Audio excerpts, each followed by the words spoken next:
The reading room of the Ashford estate had never been so full, yet it had never felt so empty.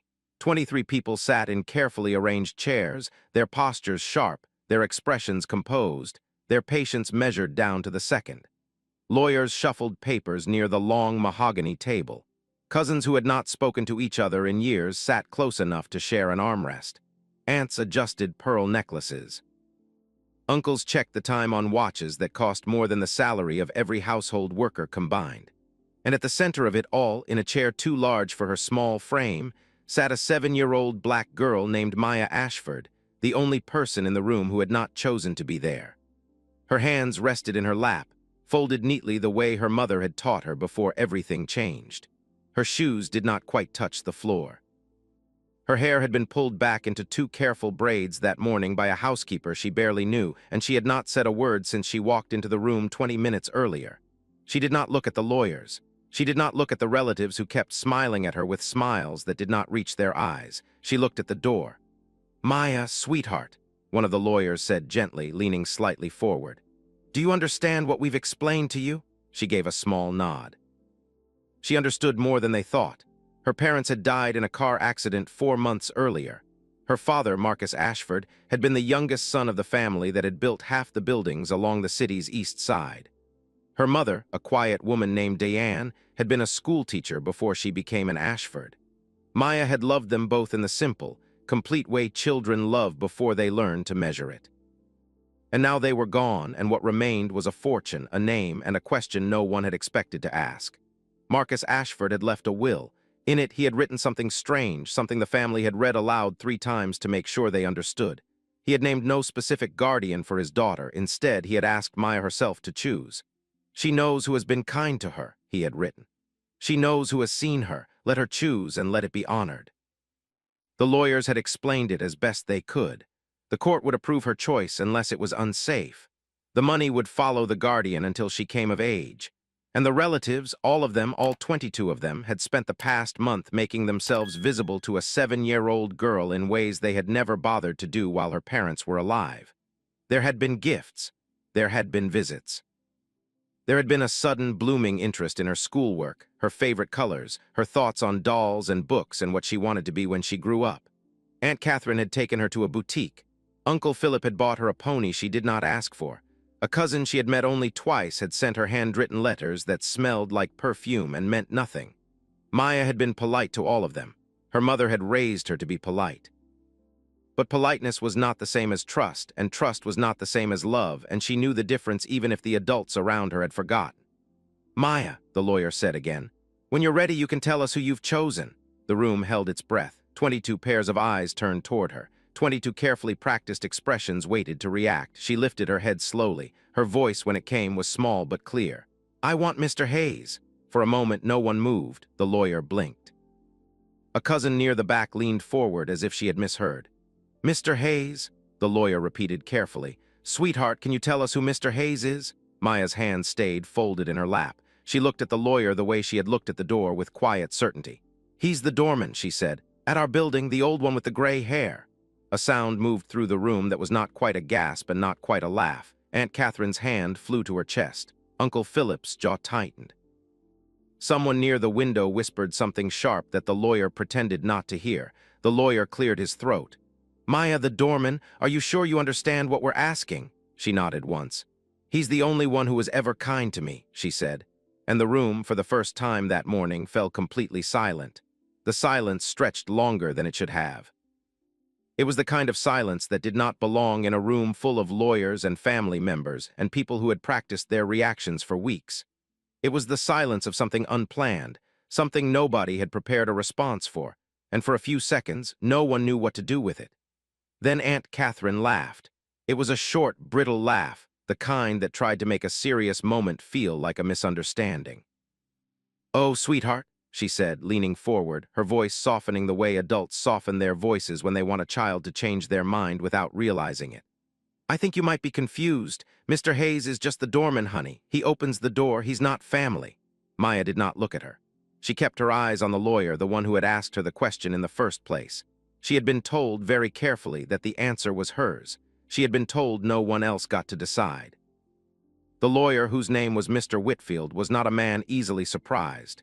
He had handled estates for 40 years, and he had seen children manipulated, coached, bribed, and frightened into saying what their relatives wanted them to say.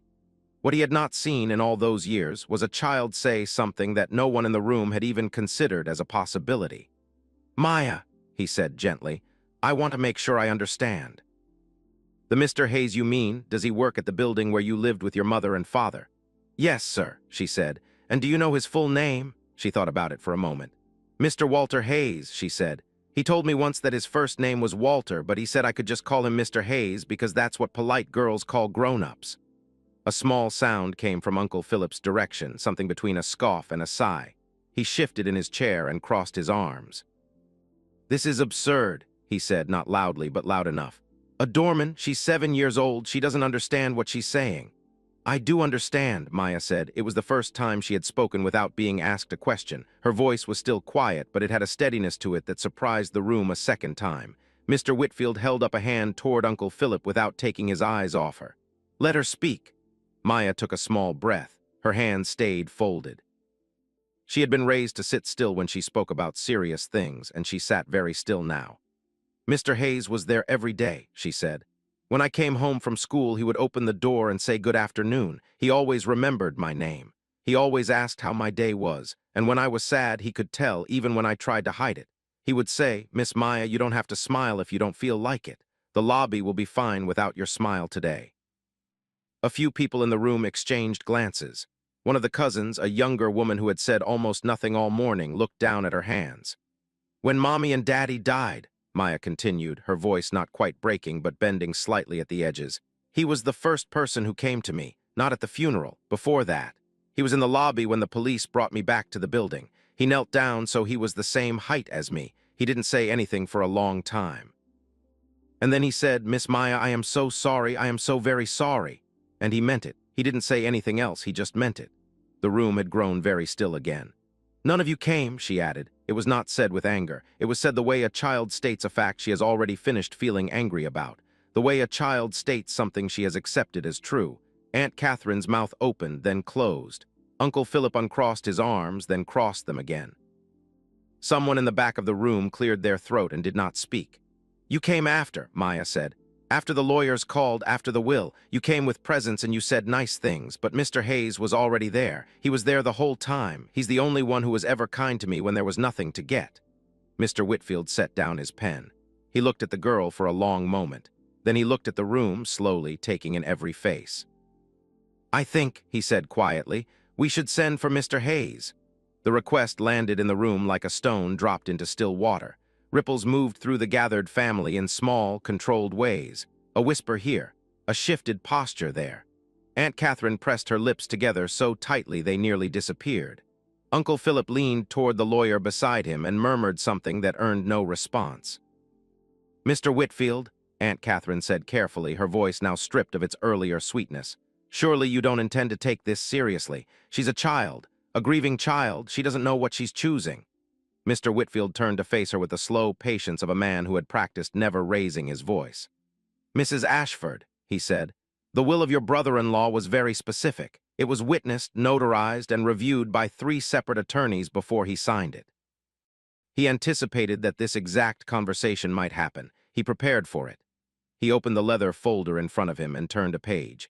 He wrote, and I quote, "If any member of my family attempts to dismiss, override, or pressure my daughter regarding her choice, that family member shall be removed from all consideration in the estate, including any allowances, properties, or trusts presently or potentially extended to them."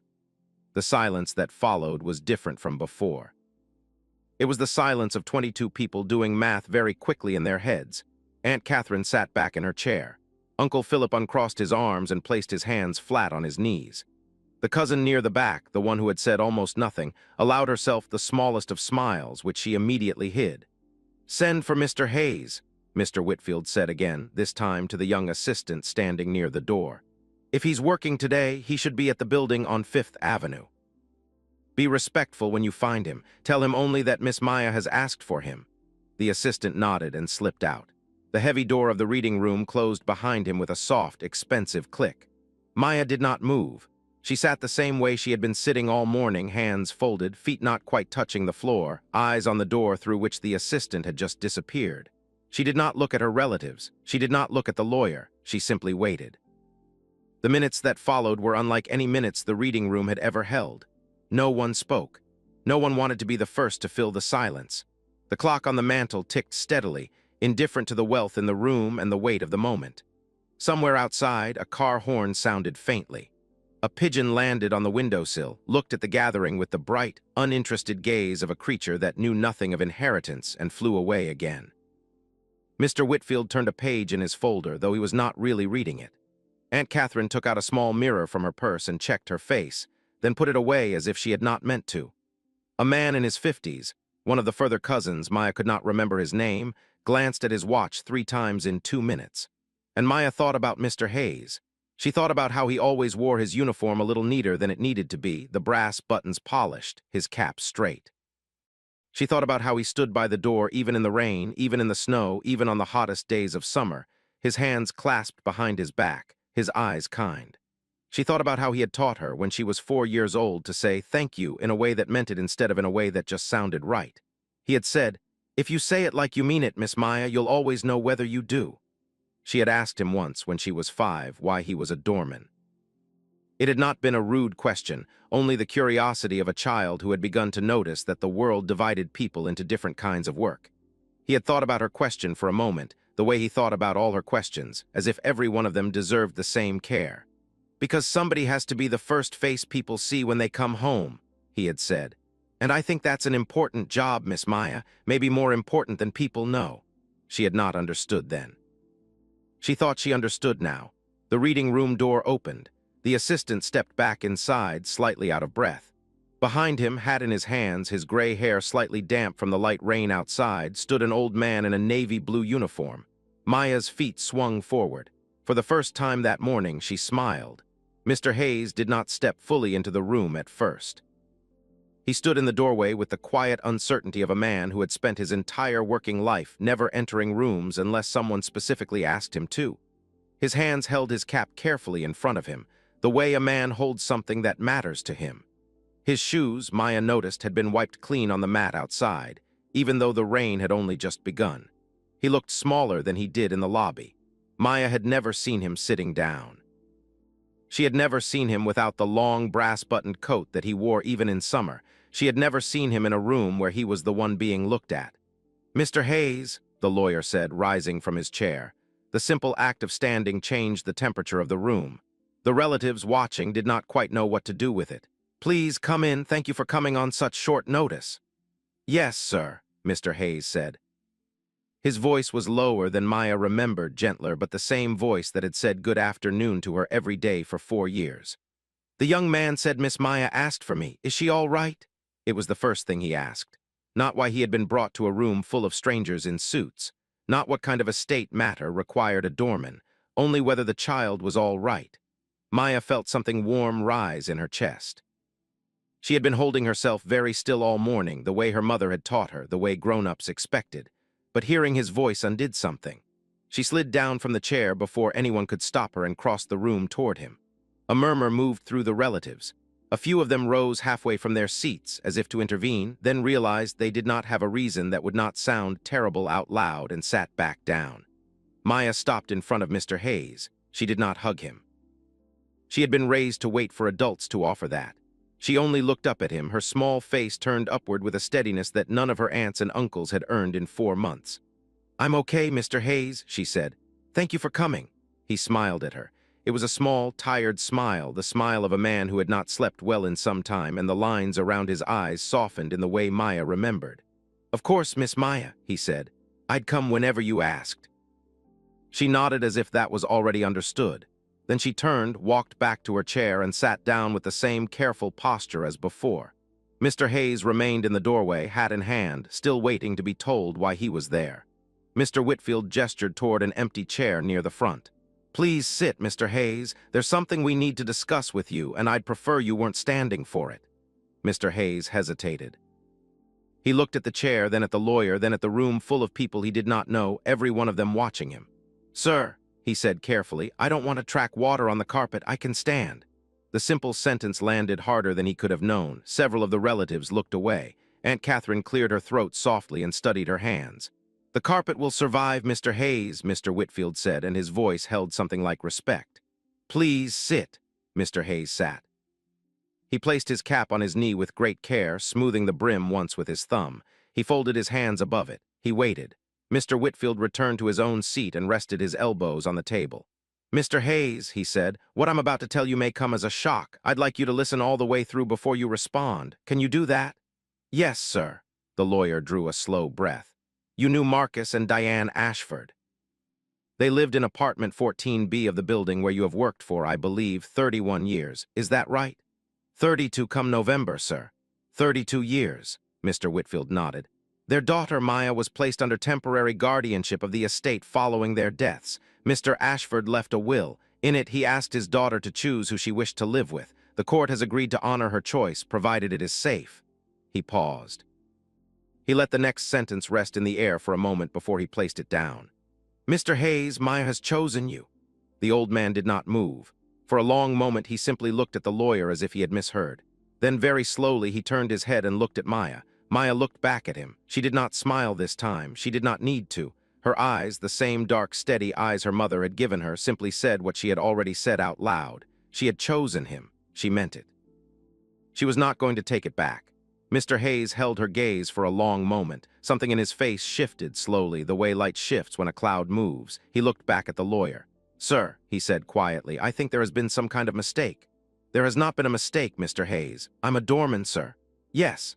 I live in a one-bedroom apartment in Queens. I've worked the same building for 31 years. I make a fair wage, but it is not the kind of wage that—" He trailed off. He looked at his hands. He looked at his cap. He looked at the room of people in suits who had inherited the right to sit in chairs like these by being born. "I am not someone who raises a child like Miss Maya, not in the way she deserves." "That," Mr. Whitfield said, "is something we are going to discuss. But before we do, I need to ask you a question, Mr. Hayes, and I need you to answer it honestly." Mr. Hayes nodded once. "Did you know that Marcus Ashford had named you in any capacity in his estate planning?" "No, sir." "Did you ever at any point speak with Mr. Ashford about his daughter's future or your role in her life or anything resembling guardianship?" "No, sir, I did not." "Did you ever ask the Ashfords for anything of any kind in the years you worked at their building?" A small flicker of something passed through Mr. Hayes's face. Not offense. Something gentler than that. Something sadder.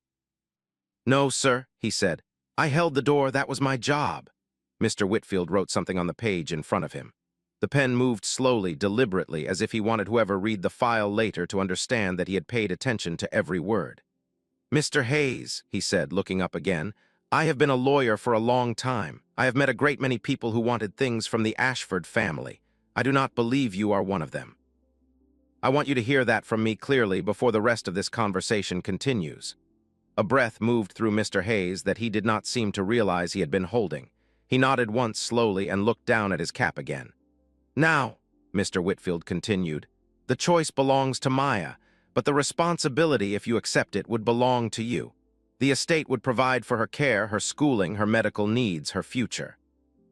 It would also provide for you in your role as her legal guardian in a manner consistent with the standard of life she has known. You would not be expected to raise her in a one-bedroom apartment in Queens. You would not be expected to leave your work, although you would be free to do so. You would be expected simply to be the adult in her life." Mr. Hayes was quiet for a long time. When he finally spoke, his voice was very low. "Sir," he said, "I lost my wife 6 years ago. We had a daughter once. She passed when she was small. We never had another child. I have lived alone for a long time, and I have made my peace with it. I am not a young man. I am not a wealthy man. I do not know if I am the man Miss Maya needs." He paused. He looked up. He looked at Maya. "But if she has truly chosen me," he said, and his voice did not break, though it bent, "then I would not refuse her. I have never refused her anything she has asked of me, and I do not intend to start today." Maya's eyes filled, but she did not cry. She had learned in the past 4 months how to hold tears in the place behind her eyes where they could wait until later. She only nodded. A sound came from the back of the room. It was Aunt Catherine, and it was a sound that was supposed to be a laugh but came out wrong. "This is madness," she said. "This is, Mr. Whitfield, you cannot seriously be entertaining this. The man has just told you he lives in Queens. He has just told you he is alone. He is in his 70s, for God's sake." 68, ma'am, Mr. Hayes said quietly without looking at her. The correction landed harder than her objection. Aunt Catherine flushed, the color rising up her neck in two uneven patches. She had been the kind of woman all her life who corrected other people. She was not used to being corrected, especially not by a doorman, especially not gently. "That isn't the point," she said quickly. "The point is that this child needs stability, she needs family, she needs the kind of upbringing her parents would have wanted, with people who knew them, who shared their values." "Aunt Catherine," Maya said. It was the first time she had used the woman's name all day. The room turned toward her. "You came to our apartment twice when I was little," Maya said. Her voice was small, but it carried. "Both times you brought a photographer. You wanted pictures of us together. You never came again after the magazine printed them." The color in Aunt Catherine's face deepened. Her mouth opened, then closed, then opened again with nothing in it. "And Uncle Philip," Maya said, turning her head slightly, "you told my daddy I shouldn't be at the Christmas party 2 years ago because I would make some of the guests uncomfortable. I heard you. I was on the other side of the door." Uncle Philip went very still. The veins on the backs of his hands stood up. He did not look at her. He did not look at anyone. "I remember things," Maya said quietly. "I'm only 7, but I remember." Mr. Hayes had gone perfectly still in his chair. His knuckles, where they rested on his cap, were white. He did not turn his head, but his jaw moved once slowly, the way a man's jaw moves when he is choosing not to say something. He had spent 32 years opening doors for people who said terrible things in front of him as if he were furniture. He had heard worse. He had learned long ago that the people who treated him as invisible were also the people who treated their own children as accessories. He had not known, until this moment, just how completely the Ashford family had treated this particular child. Mr. Whitfield set his pen down with a small, deliberate click. "Mrs. Ashford," he said. "Mr. Ashford, I do not believe either of you wishes to continue speaking right now. I would advise you very strongly to take a few moments to consider what you say next, and how it will be remembered when it appears in the transcript of this proceeding." The word transcript did what the word estate had done earlier. It moved through the room and rearranged the priorities of everyone in it. Aunt Catherine closed her mouth. Uncle Philip pressed his palms flat against his knees. A few of the more distant cousins looked at each other with the careful blankness of people who had just decided to be on the winning side, whichever side that turned out to be. Mr. Whitfield turned back to Mr. Hayes. "Mr. Hayes," he said, "I will not pressure you. This is a significant decision. You may take time to think about it. You may consult anyone you wish to consult. You may ask any question you have, and I will answer it as honestly as I can. Do you have questions for me now?" Mr. Hayes looked down at his cap. He was quiet for a long time. The room let him be quiet. Even Aunt Catherine, who had spent her whole life filling silence with sound, let him be quiet. When he finally spoke, his question was not the one anyone expected. "Sir," he said, "does she have to keep going to the same school?" Mr. Whitfield blinked. "I beg your pardon, Miss Maya," Mr. Hayes said. He still did not look up. "She told me last year that she did not like her school very much. She said the other children were not kind to her. She said the teachers did not always notice. I told her she should tell her mother. I do not know if she ever did. But if I am to be the one she lives with, I would want her to be in a school where she is happy, or at least where she is seen." The room was silent again. It was a different kind of silence this time. Maya looked at him. She had not known until that moment that he had remembered the conversation. She had only mentioned it once. She had only been 6. She had not even meant to complain. She had only been talking the way children talk to adults they trust, and he had only been listening the way he always listened. Mr. Whitfield cleared his throat. There was something in his eyes that had not been there before. "Mr. Hayes," he said, "she can go to any school you choose." The meeting did not end quickly after that. Lawyers, even good ones, do not allow significant decisions to conclude in single sentences. Mr. Whitfield walked Mr. Hayes through documents, explained the powers and limitations of guardianship, outlined the financial structures that would be put in place. A second attorney was brought in to represent Mr. Hayes independently, because Mr. Whitfield insisted that no one in his position should sign anything without counsel. The second attorney, a quiet woman named Ms. Brennan, listened to the situation, looked at Mr. Hayes for a long moment, and then sat down beside him and began explaining the papers one page at a time, slowly enough that he could ask questions and not feel rushed. He asked good questions. He did not ask any questions about money. He asked about Maya's health insurance, about her dental records, about whether she would need to change pediatricians. He asked about the schedule of her therapist, the one she had been seeing since her parents died. He asked whether she had any allergies the staff at her current school had been told about, because he wanted to be sure he was told too. Each question made Maya sit a little straighter in her chair. Each question made another relative shift uncomfortably in theirs. By the time the meeting ended, 3 hours had passed. The room had thinned. Some of the family members had quietly left, claiming appointments. Aunt Catherine and Uncle Philip had remained, less out of dignity than out of the slow understanding that leaving early might look worse than staying. They sat with their hands in their laps now, watching, and the practiced expressions they had worn that morning had loosened into something more honest. Exhaustion, calculation, the faintest trace of shame in the few who were capable of it. Mr. Whitfield closed his folder. "We will need a transition period," he said. "A few weeks at minimum. Mr. Hayes, you will need time to make arrangements with your employer, with your apartment, with anything else that requires notice. Maya will continue to stay at the estate's residence during this time, with the household staff she already knows. You may visit her as often as you wish.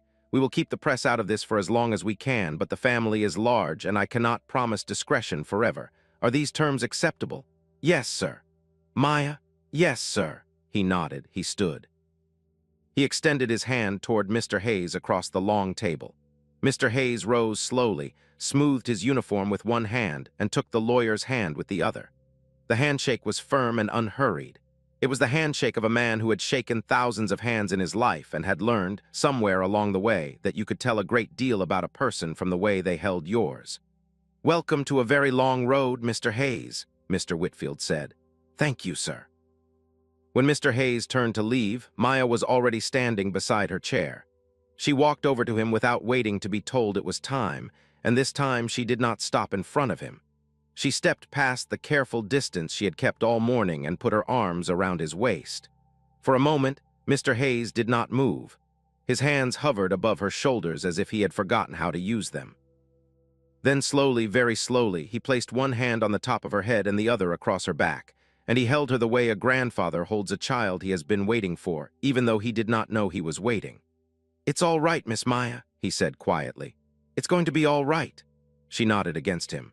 The car ride home to the estate's residence, where she would stay for a little while longer, felt different than any car ride she had taken since the accident.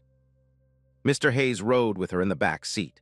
The driver, a man named Esteban who had worked for the family for many years, glanced into the rearview mirror once and gave Maya a small, surprised smile. Maya smiled back. Esteban was one of the people who had been kind to her too. She made a small mental note. There would be others, she suspected, that Mr. Hayes would want to know about. Halfway through the ride, Mr. Hayes spoke. "Miss Maya," he said. "Yes, Mr. Hayes. I want you to know something." She turned her head to look at him. "I am not going to be your mother and father," he said carefully. "I cannot be, but I am going to try very hard to be exactly what you need me to be, and whenever I get it wrong, I want you to tell me." She thought about it. Then she said, "Okay." A pause. "Mr. Hayes." "Yes, Miss Maya. You don't have to call me Miss anymore." He considered that. Then he smiled, the same tired smile, the same kind eyes. "I'd like to keep it if that's all right with you," he said. "It's how I've always thought of you." Maya nodded. "Okay." She looked out the window. The city moved past them. For the first time in 4 months, she did not feel like she was being driven somewhere she did not want to go. The weeks that followed were quieter than anyone had expected. The story did not stay out of the press for long. A cousin, no one would ever be entirely sure which one, leaked the basic facts to a society columnist 3 weeks after the reading. The headline that ran the next morning was the kind of headline that sold papers. "Ashford heiress, 7, chooses family Doorman over wealthy relatives." The article ran with 2 photographs, one of Maya at her parents' funeral, head bowed in a black coat too large for her, and one of Mr. Hayes in his uniform taken from a distance, his face partially turned away as if he were trying not to be seen. He had not been told the photograph was taken. He learned about it from a tenant in the building, an older woman from the 8th floor who had stopped him in the lobby one morning, holding the newspaper out with both hands. "Walter," she had said, and it was the first time in years anyone in the building had called him by his first name. "Walter, is this true?"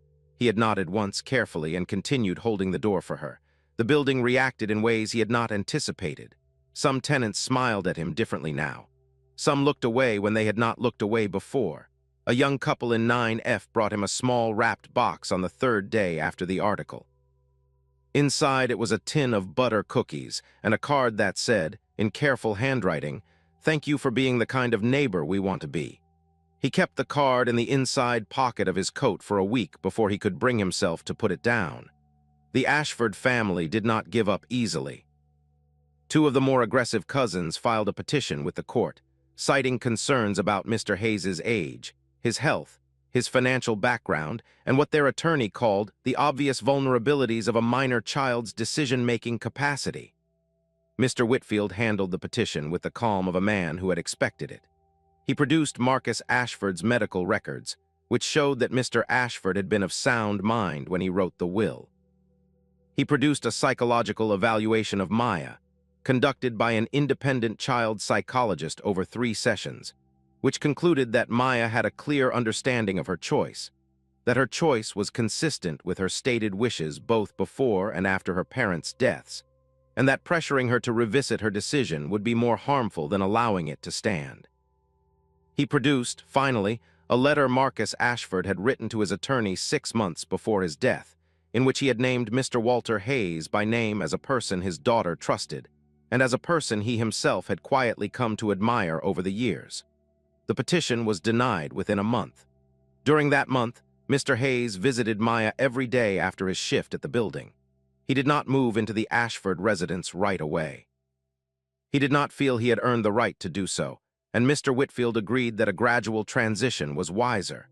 So instead, he came each evening in his uniform, and they ate dinner together at the small table in the kitchen, not the long table in the dining room.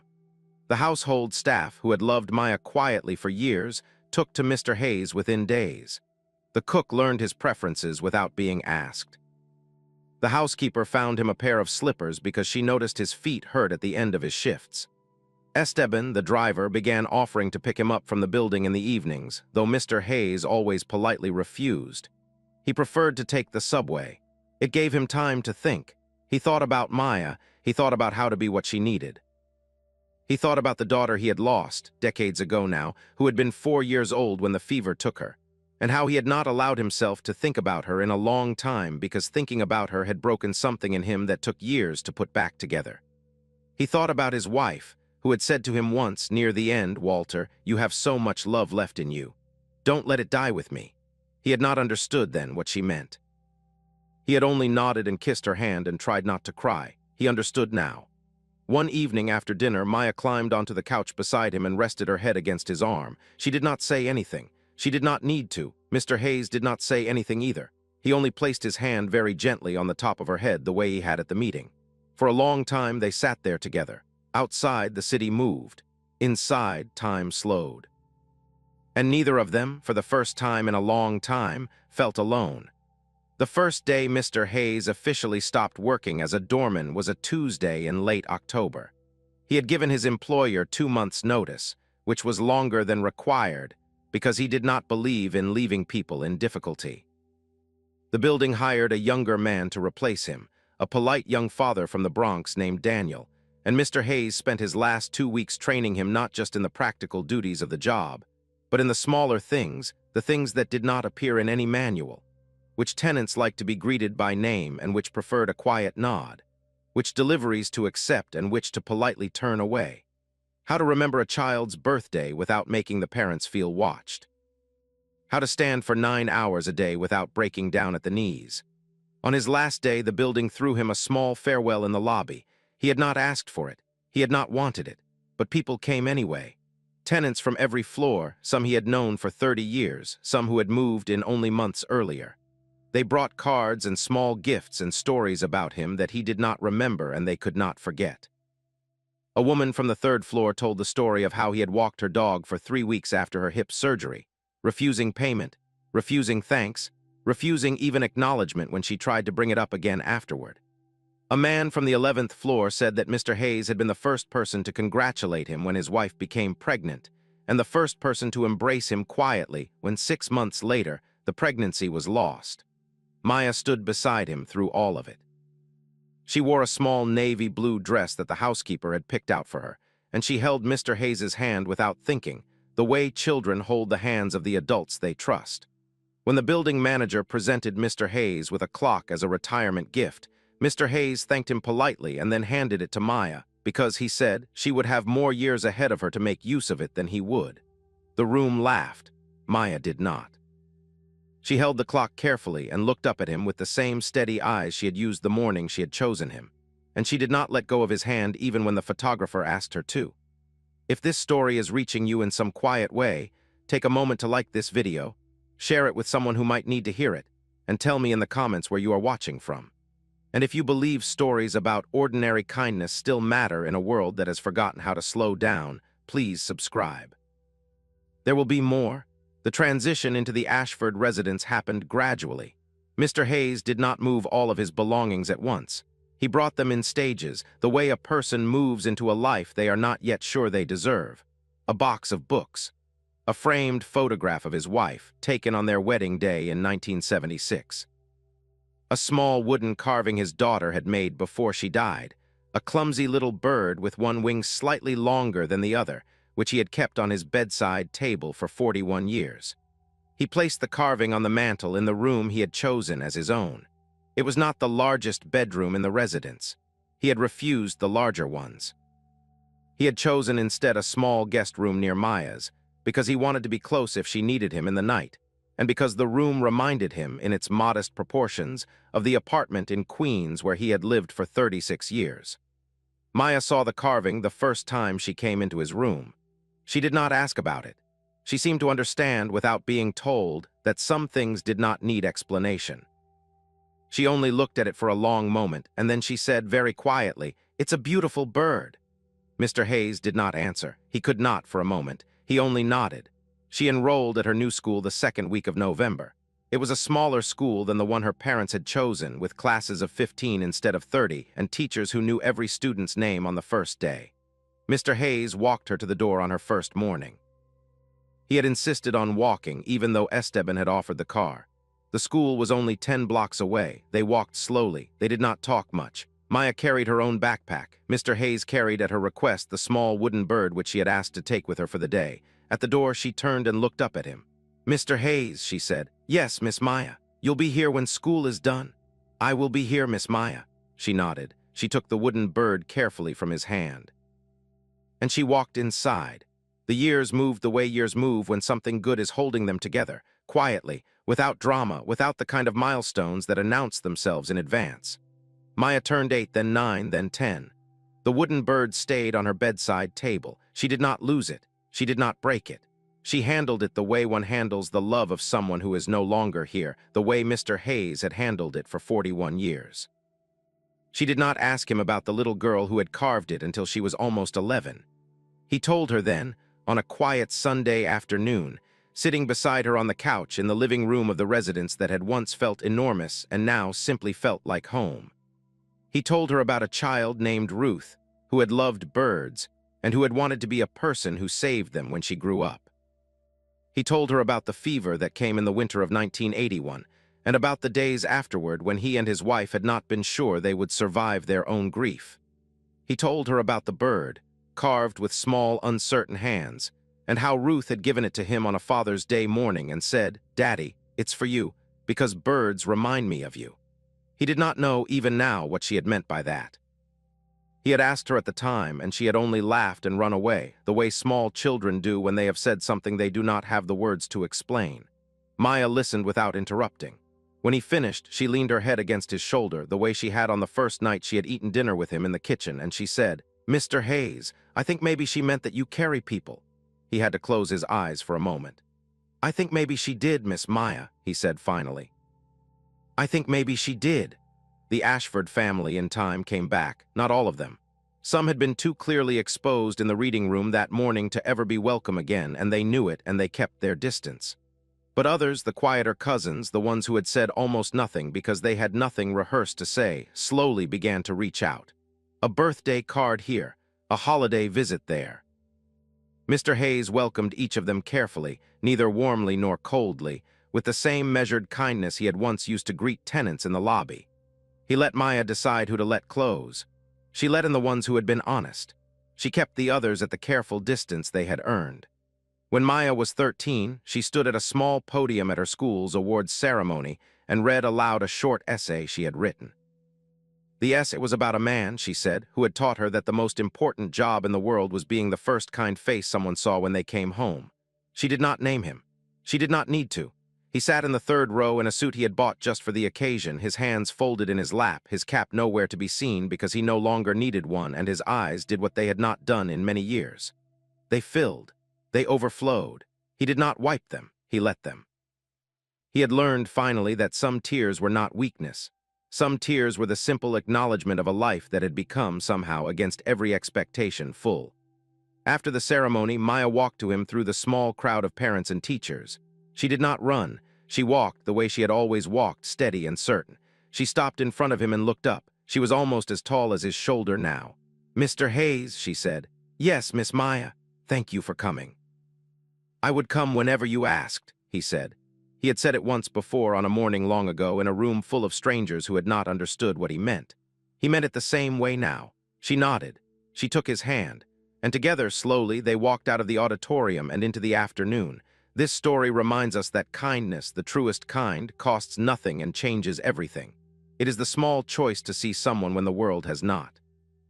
It is the quiet decision to remember a child's name, to listen when no one else does, to stand at a door for 32 years and treat every person who walks through it as if they matter. We do not always know whose life we are shaping in the moments we believe we are simply doing our job. We do not always know who is watching us be kind. But the world is built, gently and without applause, by the people who choose to be the first kind face someone sees. And sometimes, if we are very lucky, the kindness we gave without thinking comes back to us in ways we never could have imagined.